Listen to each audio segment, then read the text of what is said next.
Next guest is Vanessa Frake, Reform UK's Justice Advisor, former prison governor. I love this lady.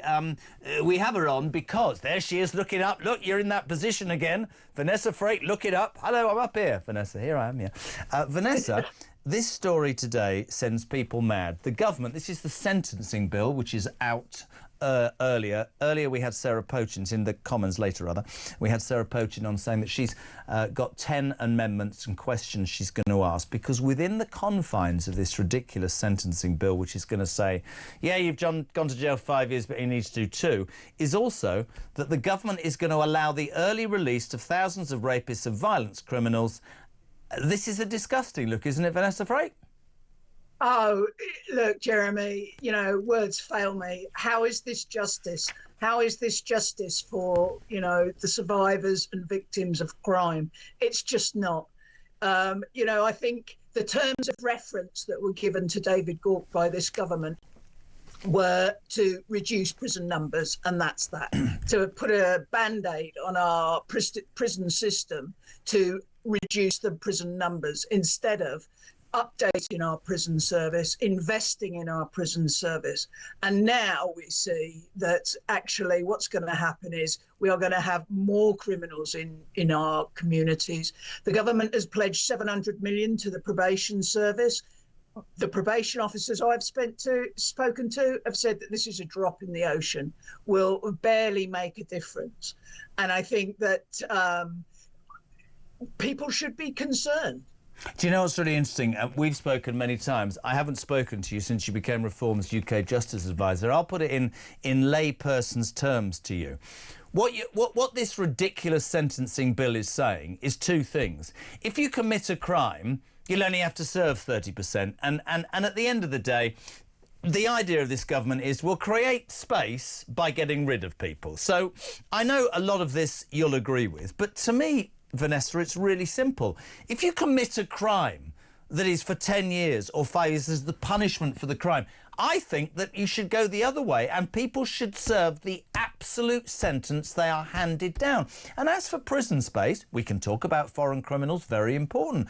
But why in the name of sweet Jesus is our Prime Minister rushing off to a Brazilian rainforest to sign deals worth billions of pounds? We should be building more prisons and making people serve the sentences they are given for the crimes they committed. We should train our prison service officers to a degree where they feel safe and good in that career. It's not rocket science. We spend millions on housing illegal migrants and nothing on prisoners who break our laws. It's madness, Vanessa. Absolutely, Jeremy. You know, I'm with you 100%. I think that how our prison service has ended up like this is years and years of abuse, quite frankly. You know, politician after politician, home secretaries, justice ministers have all buried their head in the sands. And we've got to the position now where at the moment, I think the prison population is around about 87,000 in Wales and England, plus another 8,000 in Scotland. And I think that the projection for next year, something like 96,000, but that's only a guesstimate. And I think that this government is just laughing with criminals as to how much they can get away with. And I think it's abhorrent. It's not what the prison service is about. It is about justice for victims. It is about retribution. It's certainly not about the victims with this David Gauke report.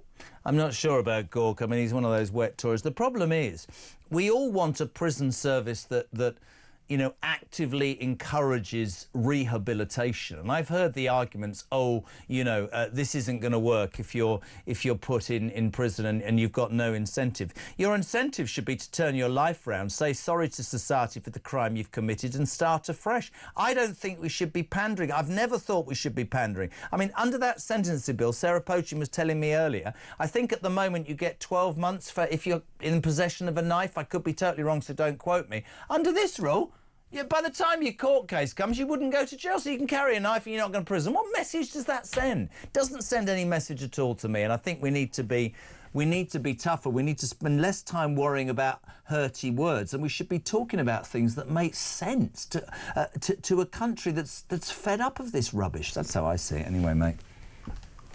I agree with you. You know, to me, the world's gone mad. It's just completely turned on its head. In this country, you know, your prison service should do that, a service to victims of crime. And at the moment, it does very little, either in rehabilitation or indeed with the 30% now of sentences of locking people up. And you know, it's laughable, really.